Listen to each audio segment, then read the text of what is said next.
नमस्कार, मैं खुशबू यादव और आप देख रहे हैं BNY न्यूज। एक नई आवाज, एक नई पहचान। हम आपको देश और देश की तमाम खबरों से रूबरू कराते हैं। इसी सिलसिले में आगे बढ़ते हैं और देखते हैं कि आज की खबर में क्या कुछ है। होली व ईद लोकसभा चुनाव नजदीक व आचार संहिता को लेकर कोतवाली परिसर में उप जिलाधिकारी रत्नेश तिवारी की अध्यक्षता में पीस कमेटी की बैठक की गई, जिसमें आगामी त्योहार को लेकर अहम मुद्दों पर चर्चा की गई। उक्त अवसर पर ग्राम प्रधान, सभासद, व्यापार मंडल के पदाधिकारी सहित नगर और क्षेत्र के संभ्रांत लोग मौजूद रहे। आपको बता दें कि त्योहारों और चुनाव के दृष्टिकोण से शांति व्यवस्था बनाए रखने के लिए प्रशासन सख्त है। पुलिस सभी पर नजर रखी है।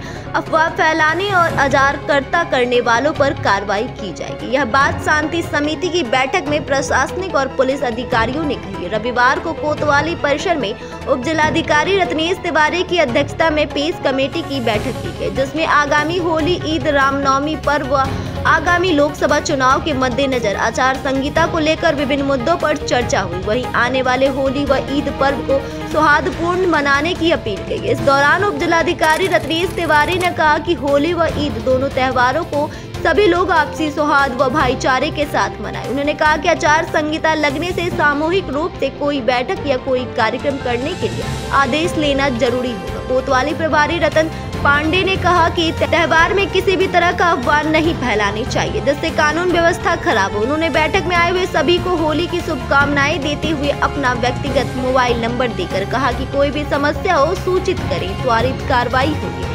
इस दौरान रुद्रपुर व्यापार मंडल के पूर्व अध्यक्ष ओम प्रकाश जायसवाल, ग्राम प्रधान संतराज यादव, मुलायम यादव, अरशद अंसारी, नेपाल मणि त्रिपाठी, गोपाल मणि त्रिपाठी, सुधीर कुमार गौड़, सभासद प्रतिनिधि सज्जाद अली, सभासद राजन चौधरी, शिवहरि त्रिपाठी, रमेश गुप्ता, महेश वर्मा, राम विनोद शुक्ला आदि लोग मौजूद रहे। BNY न्यूज के लिए रुद्रपुर से RP पांडे की रिपोर्ट। ऐसी तमाम और खबरों से हम आपको रूबरू कराते रहेंगे। तब तक के लिए हमारे साथ बने रहिए और देखते रहिए BNY न्यूज।